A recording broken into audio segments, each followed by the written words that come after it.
அப்படின்னு சொல்லிட்டு நம்ம சொல்லுவோம். அதை வந்து ஃபிட் பண்ணுவாங்க. ஃபிட் பண்ணாத போது தான் இந்த டயரில் வந்து அப்படியே அது ரொட்டேட் ஆகும். சரிங்களா? இது யாருக்கு நம்ம வந்து சப்ளை பண்ணுறோம் அப்படின்னா, இது வந்து முக்கியமான நம்மளுடைய சப்ளையர் அப்படின்னு பார்த்தீங்க அப்படின்னா டெய்ம்லர் அப்படின்ட்டு அவன் வந்து பார்த்தீங்க அப்படின்னா ட்ரக்ஸ் மேனுஃபேக்சர் பண்ணுறான். டெய்ம்லர் பென்ஸ் அப்படின்னு சொல்லி பார்த்தீங்கன்னா அவன் வந்து டாடாக்கு சப்ளை பண்ணுறான். எக்ஸ்போர்ட் நிறைய சப்ளை பண்ணுறான். பிரேசிலுக்கு போகும். என்னென்ன கம்பெனி சப்ளை நோட் பண்ணிக்கிறீங்க?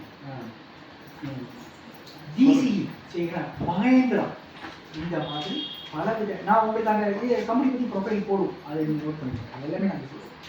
ஸோ இந்த மாதிரி கம்பெனிக்கெல்லாம் எங்கெங்கெல்லாம் இந்த கமர்ஷியல் வெஹிக்கிள்ஸ் ஃபுல்லாக ரெடி பண்ணுறாங்கன்னு வச்சுக்கோங்களேன், அவங்களுக்கு இதை வந்து நாங்கள் சப்ளை பண்ணுறோம். இப்போ ஒரு உதாரணத்துக்கு கம்பெனியே வந்து பார்த்தீங்கன்னா பிடிச்சிங்கன்னா பல வகையாக நம்ம பிரிக்கலாம். என்ன அப்படின்னு கேட்டிங்கன்னா ஓஇஎம் அப்படின்னு சில கம்பெனி சொல்லுவோம். ஓஇஎம் அப்படின்னா என்ன சொல்லுவோம் அப்படின்னா ஒரிஜினல் எக்யூப்மெண்ட் மேனுஃபேக்சரர்ஸ். அப்படின்னா என்னன்னு பார்த்தீங்க அப்படின்னா ஃபுல் வண்டியை தயாரிக்கிறாங்க. இப்போ பார்த்தீங்கன்னா ஒரு கமர்ஷியல் வெஹிக்கிளை தயாரிப்பாங்க, ஒரு பைக்கை தயாரிக்கிறாங்க, ஒரு ராயல் என்ஃபீல்டு பைக், ஒரு யமஹா பைக், இதெல்லாம் வந்து பார்த்தீங்கன்னா ஒரிஜினல் எக்யூப்மெண்ட். அவன் இங்கே என்ன பண்ணுவாங்க அப்படின்னா நம்ம மாதிரி கம்பெனி கிட்ட இருந்து நிறைய வந்து பார்ட்ஸ் வந்து வாங்குவாங்க. அப்போ நம்மளாம் வந்து பார்த்தீங்கன்னா நாங்களாம் வந்து பார்த்தீங்க அப்படின்னா டயர் 1 கம்பெனிஸ் சொல்லுவோம். டயர் 1 கம்பெனிஸ் என்ன, ஓஇஎம்க்கு ஃபஸ்ட்டு நாங்கள் சப்ளை பண்ணுறோம். இப்போ ஒரு உதாரணத்துக்கு ஒரு ஹுண்டை கார் தயாரிக்கிறோம். நம்ம ஸ்ரீபெரும்புதூரில் ஹுண்டை கம்பெனி இருக்குது, கார் தயாரிக்கிற கம்பெனி இருக்குது. நீங்கள் கேள்விப்பட்டிருக்கீங்களா? ஹுண்டை மேனுஃபேக்சரிங் பிராண்ட் இருக்குது. அங்கே கிட்டத்தட்ட ஒரு 10,000 பேர் வேலை செய்யணும்னு வச்சுக்கோங்க. அவங்களாவே எல்லாமே பண்ணுறாங்க இல்லை. அவங்க என்ன பண்ணுவாங்க அப்படின்னா அவங்க முக்கியமாக அந்த என்ஜினை மட்டும் தயார் பண்ணுவாங்க.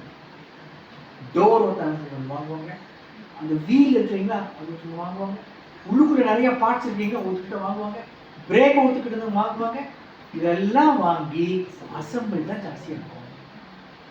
இப்போ நாம வந்து அசம்பிள் பண்றது இல்லை, நாம என்ன பண்ணுவோம் கம்ப்ளீட்டா தயாரிக்கிறோம், மேனுஃபேக்சர் தயாரிக்கிறோம்.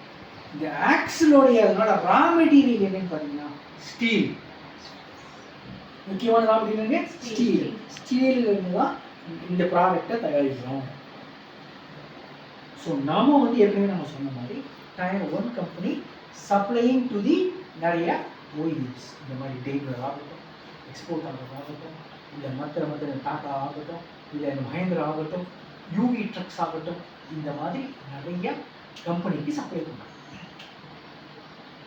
இந்த கம்பெனி வந்து பார்த்தீங்க அப்படின்னா ஆக்சல்ஸ் அப்படின்னு பார்த்தீங்கன்னா 1983 வந்து முதல்ல இது வந்து நம்ம எம்ஜிஆர் இருந்தார் இல்லைங்களா, அவர் தான் நம்ம கம்பெனி வந்து தொடங்கிச்சார், இனாகிரேட் பண்ணார்.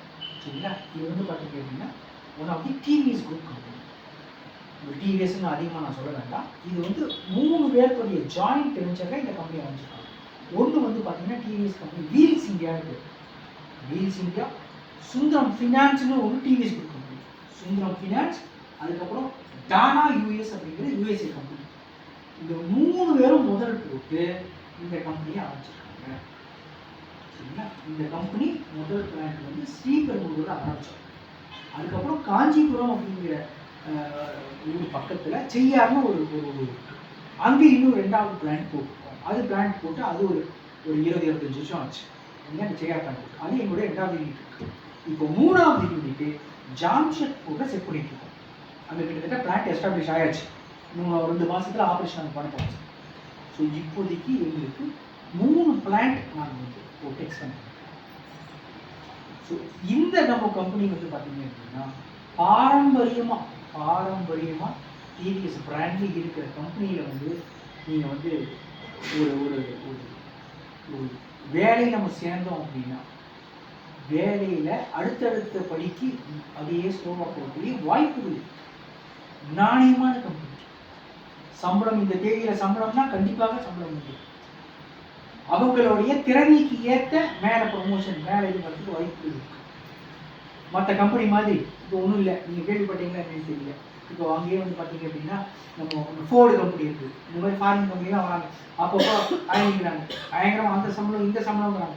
ஒரு 5 வருஷம் 10 வருஷத்துக்கு அப்புறம் என்ன பண்ணுறாங்க, இல்லை இழுத்து மூடிட்டு லாஸு இழுத்து மூடிட்டு நான் போயிடுறேன் அப்படின்னு சொல்லிட்டு ஓடிடுறாங்க. அந்த மாதிரிலாம் இந்த கம்பெனி வந்து நடத்த மாட்டாங்க. ஏன்னா காலங்காலமாக பாரம்பரியமாக எடுத்துகிட்டு வந்துருக்காங்க கம்பெனி. அவங்களுக்கு லாபம் சம்பாதிக்கணும் அப்படிங்கிற நோக்கம் மட்டும் கிடையாது. இந்த சமுதாயமும் சேர்ந்து வளரும் அப்படிங்கிற நோக்கமும் உள்ளடக்கி. அப்போ என்ன ஆகும் அப்படின்னு கேட்டீங்கன்னா, வேலை செய்கிறவர்களுடைய வாழ்க்கை தரமும் நம்மளோட சேர்ந்து கம்பெனி வளர்ச்சி மாதிரி அவங்களும் வளரணும் அப்படிங்கிற நோக்கமுள்ள ஒரு கம்பெனி. இந்த கம்பெனியில் நம்ம வந்து 2 ஸ்கீம் வச்சுருக்கோம். ப்ராப்பர்ட்டி ஸ்கீம் வச்சுருக்கோம், அப்புறம் மேப்ஸ் அப்படின்னு வச்சுருக்கோம். உங்களுக்கு எல்லாருக்கும் தெரியும் ப்ராப்பர்ட்டி ஸ்கீம் கவர்மெண்ட்டில் ப்ரொமோட் பண்ணும். இந்த 2 ஸ்கீமில் வந்து நம்ம ஆளுகள் எடுக்கிறோம். ஆளுகளை எடுக்கும்போது என்ன பண்ணுறோம் அப்படின்னா, மேப் ஸ்கீம் வந்து ஒரு 2 வருஷம் ட்ரைனிங் கொடுத்துட்டு என்ன பண்ணுறோம் அப்படின்னு கேட்டிங்கன்னா, அடுத்தது அவங்க நல்லா வந்து திறமை இருக்கும் பட்சத்தில், வேலைக்கு ஒழுங்காக வந்துருக்க பட்சத்தில், அவங்க நல்ல அந்த ஸ்கில்டும் ஒரு உதாரணத்துக்கு பார்த்தீங்கன்னா நிறைய மிஷின்ஸ் இருக்குது. நான் ஏற்கனவே உங்களுக்கு சொல்லிட்டேன், மிஷினிங் நிறைய இருக்குது. TMC machine, CMC machine, welding machine, இந்த மாதிரி நிறைய மிஷின்கள் வந்து நாங்கள் வந்து அவங்களுக்கு பழகிறதுக்கு சொல்லிக் கொடுப்போம், ட்ரைனிங் கொடுப்போம். அப்போ அந்த ட்ரைனிங்கில் நல்லா கற்றுட்டாங்கன்னு வச்சுக்கோங்க, நிறைய மிஷின் கற்றுட்டாங்கன்னு வச்சுக்கோங்க, தொழிலை கற்றுருப்பாங்க. இன்றைய கால இளைஞர்களுக்கு நான் தான் சார்கிட்ட பேசிட்டு சொன்னேன், இளைஞர்களுக்கு முக்கியமாக என்ன தெரிய மாட்டேங்குது அப்படின்னு கேட்டீங்கன்னா, தொழிலை கற்றுக்க மாட்டேங்கிறாங்க. புரியுதுங்களா? சும்மா நான் ஐடிஐ முடித்தேன், டிப்ளமா முடித்தேன், பிஇ முடித்தேன் அப்படின்னு சொல்லிடுறாங்க. ஆனால் முடிச்சுட்டு வரவங்களை நாங்கள் வந்து இன்டர்வியூ பண்ணும்போது, சில சப்ஜெக்டில் நாங்கள் கேள்வி கேட்கும்போது, எங்களுடைய தொழில் சம்பந்தமாக கேள்வி கேட்கும்போது அவங்களுக்கு ஒன்றும் தெரிய மாட்டேங்குது. நான் இவ்வளோ படிச்சுட்டேன், எனக்கு இவ்வளோ சம்பளம் வரும்னு தான் அவங்களுக்கு கேட்டுக்கிறீங்க. கம்பெனிக்கு ஒன்னால நீ என்ன கொடுப்ப கம்பெனி திருப்பி அப்படிங்கும் போது, நீங்கள் தான் சார் சொல்லித்தரணும். சொல்லித்தரத்துக்கு கம்பெனியில் போட்டாலும் கற்றுக்கக்கூடிய ஆர்வம் வந்து அவங்க காட்டுறது. இதுதான் மிகப்பெரிய ஒரு கேப்பாக வந்து இருக்கு. இன்னைக்கு வேலை வாய்ப்பு அப்படிங்கிறது நம்ம நாட்டில் நிறைய வேலை வாய்ப்புகள் உருவாயிருக்கு. ஆனால் துரதிருஷ்டவசமாக பார்த்தீங்க அப்படின்னா, இங்கே காலையிலேருந்து முடிச்சு வரவங்க ஒன்று இன்னைக்கு வந்து நோகாமல் நோம்பி கும்பிடணுங்கிற மாதிரி வேலையில் தொழிலை ஃபஸ்ட்டு கற்றுக்கணும் அப்படிங்கிற ஆர்வம் இருக்குது. அது சமுதாய பிரச்சனைன்னு வச்சுக்கோங்களேன், அது ஒரு பக்கம். நிதர்சனமான உண்மையை உங்ககிட்ட நான் சொல்லணும் அப்படின்னா, 2 சைட்லையும் எங்களுடைய இண்டஸ்ட்ரி ரெக்குயர்மெண்ட்டு, இந்த மாதிரி நீங்கள் ஒரு மாதிரி படிப்பு சொல்லித்தரவங்க 2 பேருக்கும் பார்த்தீங்கன்னா மிகப்பெரிய ஒரு கேப் இருக்குது. அதனால தான் நான் தனிப்பட்ட முறையில் என்ன நான் வந்து ஒரு முயற்சி எடுக்கிறேன் அப்படின்னா, எங்களுடைய ரெக்குயர்மெண்ட்டுக்கு தகுந்த மாதிரி இண்டஸ்ட்ரி வைஸும் இந்த மாதிரி நீங்கள் சொல்லித்தரவங்க சேர்ந்தோம் அப்படின்னா நிறைய பேர்த்துக்கு வேலை வாய்ப்புகளும் உருவாக்கி கொடுக்குறீங்க. ஏன்னா வேலை வாய்ப்புகள் நிறைய இருக்குது. நாங்கள் வந்து பார்த்தீங்கன்னா எங்களுக்கு வந்து ஆளுகளுக்கு தேவையில்லை. பார்த்தீங்கன்னா நார்த் இந்தியா பசங்கள்லாம் பொண்ணுங்களாம் வராங்க.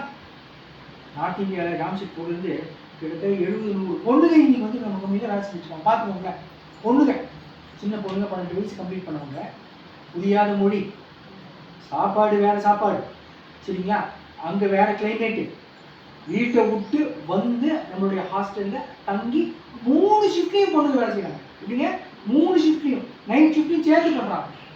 எப்படி காலங்கள் மாறிட்டு இருப்பாங்க. ஆனால் நம்மளுங்க வேலைனாலே வரத்துக்கு தயங்குவாங்க. அப்போது முதல்ல என்ன அப்படின்னா, உங்களுடைய இதெல்லாம் நீங்கள் புரிஞ்சுட்டீங்க அப்படின்னா, நீங்கள் அவங்ககிட்ட பேசும்போது, அவங்களுக்கு வந்து நீங்கள் பேசும்போது, நீங்கள் சொல்லும்போது, உங்களுடைய வாழ்க்கையை வந்து நல்லபடியாக ஆகிறதுக்கு ஒரு கம்பெனி கிடைச்சிருக்கு. இதை வந்து நல்லா நீங்கள் பயன்படுத்திட்டீங்கன்னா உங்களுக்கு அது ஆகும். ஸோ இதெல்லாம் நீங்கள் அவங்களுக்கு சொல்லும்போது என்ன ஆகும் அப்படின்னா, அவங்க மேபி இன்னும் இன்ட்ரெஸ்ட் காமிக்கலாம். இன்னைக்கு வந்து ஒரு 100 பேர் எடுத்தோம்னு வச்சுக்கோங்களேன், அட்லீஸ்ட் ஒரு 20-25 பேர் வாழ்க்கையில் உருப்படணுன்ட்டு ஒரு இதில் இருக்கான். மீதி 75 பேர் அவனெல்லாம் வந்து நம்ம திருத்த முடியாது, அப்படி தான் போயிட்டு இருக்கு. ஆனால் அட்லீஸ்ட் ஒரு 25 பேர் வாழ்க்கையில் உருப்படணும், வாழ்க்கையில் மேலே வரணும் அப்படிங்கிற நோக்கத்தில் அவன். எங்களுடைய ரெக்குயர்மெண்ட்டும் என்னன்னு கேட்டீங்க அப்படின்னா, நிறைய ஏழப்பட்ட குடும்பத்துக்கு வாய்ப்பு. ஏன்னா நம்ம கம்பெனியில் அவ்வளோ சம்பளம் இவ்வளோ சம்பளம் சொல்லிக்கிற மாதிரியும் பெருசாக அந்த மாதிரிலாம் வந்து கண்டிப்பாக கொடுக்குற கம்பெனி இது கிடையாது. நான் ஒளிப்படியாகவே நான் சொல்லுவேன், ரொம்ப மோசமான சம்பளம்னு சொல்ல முடியாது. ஆனால் நிலையான ஒரு சம்பளம், நிலையான வளர்ச்சி, தங்குறதுக்கு, சாப்பிட்றதுக்கு, இதெல்லாம் நாங்கள் கிடைக்கும். சரிங்களா? அதே மாதிரி அந்த சமுதாயத்திலையும் ஒரு நல்ல வாழ்க்கையில் ஒரு செட்டில் ஆகிறதுக்கு அவங்களுக்கு வாய்ப்பாக வந்து இதுதான் என்னுடைய ரெக்குயர்மெண்ட். அதனால தான் நிறைய தேவைகள் இருக்கிறாங்க. நானும் சார்கிட்ட பேசிட்டு நானும் டிஸ்கஸ் பண்ணிட்டு இருந்தேன். நல்ல ஒரு ஒரு ஒரு எங்களுடைய இது அப்படியே நாங்கள் இங்கே படித்தவங்க அப்படியே கம்பெனிக்கு வந்து நல்ல ட்ரெயினப் பண்ணி எடுத்துக்கிற மாதிரி இருந்தது அப்படின்னா எங்களுக்கும் ரொம்ப பயன்பாடாக இருக்கும். அதே மாதிரி உங்களுக்கும் அந்த இன்ஸ்டியூட்டுக்கும் ரொம்ப யூஸ்ஃபுல்லாக இருக்கும். பசங்களுக்கும் நல்ல வந்து ஒரு நல்ல கம்பெனி கிடச்சது உங்களுக்கு உதவியாக இருக்கும். அப்படிங்கிற விஷயத்தை தான் நம்ம பேசிட்டு இருந்தோம். உங்ககிட்டையும் சார் நீங்கள் நம்ம ஸ்டாஃப்ஸ் கிட்டையும் பேசுங்க அப்படின்னு சொன்னார். அதனால தான் உங்ககிட்டையும் பேசலாம் அப்படின்னு சொல்லிட்டு நான் பேசுகிறேன். உங்களுக்கு நிறைய ஏதாவது கேள்விகள் இப்போ ஏதாவது இருக்குன்னா தாராளமாக கேட்க நான் சொல்கிறேன். எதை வேணால் கேட்கலாம், என்ன வேணால் கேட்கலாம். ஏன்னா நம்ம பையன் ஏற்கனவே வந்து பரண்ட் ஆகியிருக்கிறான். ஏன்னா அங்கே வந்து 60,000 20,000 வாங்குறவங்க அதுக்கெல்லாம் இருக்காங்க. சம்பளம் வந்து கிராஜுவலாக கூட்டிகிட்டே போயிட்டு இருக்கு. இப்போ ஸ்டார்டிங் ஒரு 16 15 அப்படியே ஒன்றா ஓட்டிட்டு பார்த்தா அந்த சம்பளம் வரும். நம்ம பையன் 20 வாங்கினோம், ஓட்டிலாம் பார்த்துருக்கான், பார்த்தா வாங்குறான். அதே மாதிரி ஒவ்வொரு வருஷமும் இன்க்ரிமெண்ட் இருக்கும். பரண்ட் ஆகிட்டேன்னா அவன் சம்பளம் வந்து அப்படியே கிராஜுவலாக கூட்டிகிட்டே இருக்கும். இப்போ நீங்கள் சொன்ன ஃபோர்டு கம்பெனிலாம் பார்த்து 10 வருஷம் கூட எடுத்து மூட்டி போயிட்டான். யாரும் சொல்லவே இல்லை, லேட்டர் போட்டு போயிட்டே இருக்கான். இப்போ அந்த சாஃப்ட்வேர் கம்பெனி நான் 2,000 ரூபாய் கோயம் சொல்லிட்டாங்க. இந்த மாதிரி வந்து இது இருக்காது. நம்பி வீட்டில் சாப்பாடு கொலை வைக்கலாம், கரெக்டாக அரிசி வாங்கிட்டு வரணும். அதுதான் சொல்லுவாங்க. டிவிஎஸ் சிம்சன் குரூப்னா நீங்கள் நம்பி கொலை வைக்கலாம், ஒரு அரிசி வாங்கிட்டு வந்துருவாரு, காசு கம்பெனி சம்பளம் கொடுத்துருவாங்க அப்படின்ட்டு. ஆனால் மற்ற இடத்துல வைக்க முடியாது. சார் நம்ம ஸ்டாஃப் இப்போ வந்து கால்ஸ் ஃபாலோ பண்ணும்போது அவங்க ரிப்போர்ட் யாரும் சப்மிட் பண்ணும்போது சம் கொஸ்டின்ஸ் வந்து கேண்டிடேட்ஸ் கேட்குறாங்க. என்ன மாதிரினா ஜாப் ரோல் வந்து டெக்னீஷியன் சொல்கிறீங்க, என்ன மாதிரி எங்களுக்கு ஜாப் அங்கே இருக்கும் அப்படின்னு கேட்குறாங்க சார். இப்போ வந்து நம்ம முக்கியமாக இங்கே எடுக்கிறது வந்து பார்த்தீங்க அப்படின்னா மெஷினில் ஆப்ரேட் பண்ணுறதுக்கு நாங்கள் ட்ரைனிங் வந்து கொடுக்குறோம். மெஷின்லாம் அப்படின்னு பார்த்தீங்கன்னா இந்த ஆக்சில் தயாரிப்புக்கு முன்னாடி மிஷின்ஸ் என்னென்னு பார்த்தீங்கன்னா விஎம்சி மிஷின்ஸ் இருக்குது, சிஎன்சி மிஷின்ஸ் இருக்குது, ரோபோ மிஷின்ஸ் இருக்குது, வெல்டிங் மிஷின்ஸ் இருக்குது. வேறு என்ன நினைச்சோம் மிஷின்ஸ் நான் வந்து ப்ராடாக சொல்லியேன். எஸ்பிஎம்னா ஸ்பெஷல் பர்பஸ் மிஷின்ஸ். இது வந்து ஒவ்வொரு மிஷின் ஒரு உதாரணத்துக்கு நான் வந்து ஒரு கேட்டகரி கீழே நிறைய மிஷின்ஸ் இருக்கும். ஒரு உதாரணத்துக்கு ஒரு ஆப்ரேஷன் பெட் பில்டிங் அப்படின்னு வந்து ஒரு பெருசாக ஹவுசிங் தயாரிக்கும் இல்லைங்களா. அதில் ஒவ்வொரு மிஷினையும் ஒவ்வொரு ஆப்ரேஷன் நடக்கும். பெட் பில்டிங் அப்படிங்கிற ஒரு மிஷின், அதில் ஒரு ஆப்ரேஷன் நடக்கும். ஃப்ரிக்ஷன் வெல்டிங் அப்படின்னு ஒரு மிஷின், அதில் ஒரு ஆப்ரேஷன் நடக்கும். இப்போ நான் சொன்னது அந்த விஎம்சி மிஷினு அப்படின்னு சொல்லி நிறைய விஎம்சி மிஷின்ஸ், சிஎன்சி மிஷின் நிறைய CNC machine, welding TIG welding, MIG welding, welding நிறைய ஆப்ரேஷன். புரிஞ்சுங்களா? நிறைய மெஷினிங்கில் அவங்களுக்கு கற்றுக்கக்கூடிய வாய்ப்புகள் உருவாகும். ஒரு உதாரணத்துக்கு இப்போ வெல்டிங்கில் அவன் தொழில் கற்றுட்டான்னு வச்சுக்கோங்க, நிறைய வாய்ப்புகள் அவங்களுக்கு கற்று திரும்ப திரும்ப நீங்கள் மனசில் உங்களுக்கு பதில் வைக்கிறது என்னென்ன புரிஞ்சுக்கணும் அப்படின்னா, யார் இருந்தாலும் யார் படித்தாலும் படிச்சுட்டு முடிச்சுட்டு வரவங்கக்கிட்ட நாங்கள் என்ன எதிர்பார்க்குறோம் அப்படின்னு ஒரு கேள்வி வருது. என்ன எதிர்பார்ப்போம் அப்படின்னா உங்களுக்கு என்ன தெரியும், அந்த கேண்டிடேட்டுக்கு என்ன தெரியும். புரிஞ்சுங்களா? இப்போ நான் வந்து ஐடிஐ முடிச்சிட்டேன், டிப்ளமா முடிச்சிட்டேன், பிஇ முடிச்சிட்டேன், அது வரைக்கும் தான் இன்னைக்கு எல்லாருக்கும் சொல்ல தெரியும் இல்லையா. எங்களுக்கு அது பத்தாது, எங்களுக்கு இல்லை எல்லா எம்ப்ளாயருக்கும் அது பத்தாதுன்னா அதை தாண்டி என்ன நாங்கள் எதிர்பார்க்கணும்னா ஐடிஐ படிச்சீங்களா, அந்த ஐடிஐயில் உங்களுக்கு என்னென்னலாம் தெரியும். ஒரு உதாரணத்துக்கு ஐடிஐயில் வெல்டர்னு எடுத்துக்கோங்க. அந்த வெல்டருடைய எப்படி அவர் அடிக்க தெரியுமா, ப்ராக்டிக்கலாக எப்படி வந்து ஒரு ப்ராசிட்டி இல்லாமல் அடிக்க தெரியுமா, அந்த ஸ்கில்லில் தான் நாங்கள் ஃபோக்கஸ் பண்ணுவோம். புரிஞ்சுங்களா? ஸ்கில், வேலை திறன். படித்தா மட்டும் போகாது. இன்னைக்கு என்ன எதிர்பார்க்கணும்னா படிச்சுட்டா எல்லாம் தெரியும், இல்லை அது எங்களுக்கு உதவாது, வெறும் காகிதம் எங்களுக்கு உதவாது. அதான் சாப்பிட்டு வச்சுருக்கோம். எங்களோட ரிக்வயர்மெண்ட்டு ஐடிஐ கூட கிடையாது. 8வது 9வது 10வது ஃபெயில் இருந்தால் கூட போதும். புரிஞ்சுங்களா? நாங்கள் தொழில் கற்றுக் கொடுக்குறோம். 18 வயசு முடிச்சிருக்கணும், அது ஒன்று தான் தகுதி. நாங்கள் எப்படி வேணால் மோல்டு பண்ணிக்கிறதுக்கு ரெடியாக இருக்கோம். இது ஒன்றும் ராக்கெட் சயின்ஸ் கிடையாது. ஆக்சல் சயின்ஸ் மேலே வச்சு இந்த ராக்கெட் சயின்ஸ் பயங்கரமாக கெமிஸ்ட்ரி படிச்சுக்கணும், அப்படி படிச்சுக்கணும் நம்ம சீனே கிடையாது. காமன் சென்ஸ் போதும்.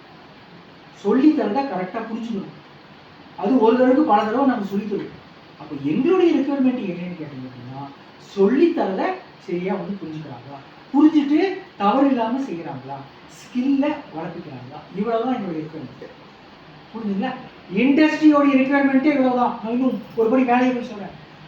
ஃபில்டர் பண்ணுறதுக்கு என்ன சொல்கிறாங்க, நீ வந்து 80% மேலே இருக்கணும், 70% மேலே இருக்கணும். அதெல்லாம் ஒரு முன்னாவும் கிடையாது. நான் சொல்கிறேன் ஒன்றும் கிடையாது. என்னுடைய புரிதல் அதுக்கெல்லாம் வேற டைப் ஆஃப் இண்டஸ்ட்ரி வேணால் இருக்கலாம். ஆனால் என்னுடைய புரிதல் என்ன அப்படின்னா வாழ்க்கையில் ஒருத்த முன்னுக்கு வரணும்.